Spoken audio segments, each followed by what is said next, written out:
Hey everybody, Sean Hatzel here with Get Me Into. This is like the third time I'm trying to go live with this thing. I keep losing my signal. So, if you're tuning in here, I am going to uncover 3 simple steps to turn off your belly fat hormone, cortisol.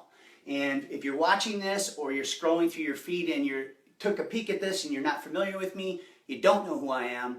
I'm a 45-year-old stubborn fat expert. I've been in the health and fitness industry over 20 years, and in the last 5 years alone, my wife Karen and I have helped over 100,000 people across the globe with our products and services, and I'm also a grandpa to 3 beautiful grandkids. Now, inside this video, I want to talk about 3 simple steps to turn off your belly fat hormone. I'm also going to teach you a 12-minute metabolic trick that you can use to reactivate your declining fat loss hormones. Now, this is especially effective if you're over 35 years old. So, if you're in your 40s, your 50s, or your 60s, and we've even had people even in their early 70s using this 12-minute secret, pay close attention because this information will dramatically increase your body's ability to burn stubborn belly fat. So cortisol typically gets a bad rap because it is labeled the belly fat hormone. So too much cortisol can cause all kinds of problems, including inflammation. It can also wreck and wreak havoc on your other hormones. But by controlling your cortisol cycle, you can actually control your other hormones as well. And your body's natural cortisol curve should be very high in the morning and then should taper off and be a lot lower at night. Now there's 3 simple ways that you can control your belly fat hormone. The first one is called carb backloading. So in 2014, they did a study where they took a group of people that had disrupted cortisol cycles, and during the morning and during the afternoon, they fed them a low-carb diet, and then they fed them all their carbs at night a couple hours before bed. Well, after doing this for a little bit of time, all of a sudden their cortisol cycle was back to normal again. And the reason that this works so well, because I know you're probably thinking, well, you're not supposed to eat carbs before bed, but this is really just a myth. The secret is when you eat your carbs at night, you want to wait about 2 hours afterwards before you go to bed. This will allow insulin to stabilize after the meal, so that when you go to sleep, your body can release more growth hormone.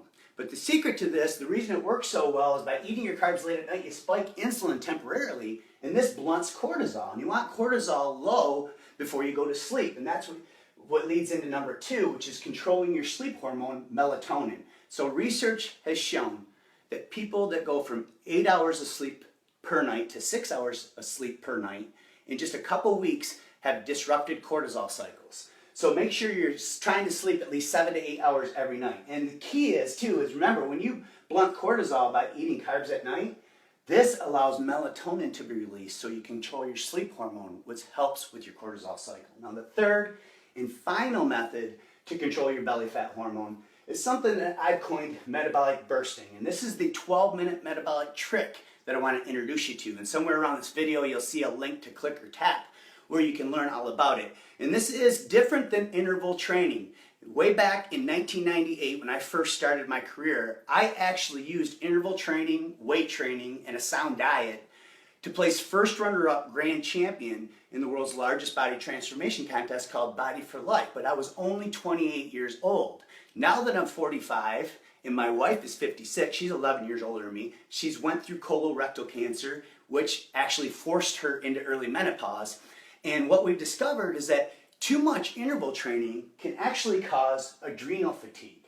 So what you want to do instead is you want to use specific movement patterns, specific rest periods, and specific intensity levels that are designed for your current hormonal condition. So if you're in your 40s, 50s, or 60s, you must move differently than younger people, and that's where metabolic bursting can come in. Now this 12-minute metabolic trick, when it's performed properly, because of the hormonal effect it has and the effect it has on elevating your metabolism, you can actually burn more fat and calories from this 12-minute session than you could in an hour of traditional low-intensity cardio. So somewhere around this video, you'll see a link to click or tap to get access to that. Make sure you share this, make sure you like this, and make sure you subscribe to my live feed if you got something out of this. Thanks for taking time out of your busy day to check this out, and keep going strong.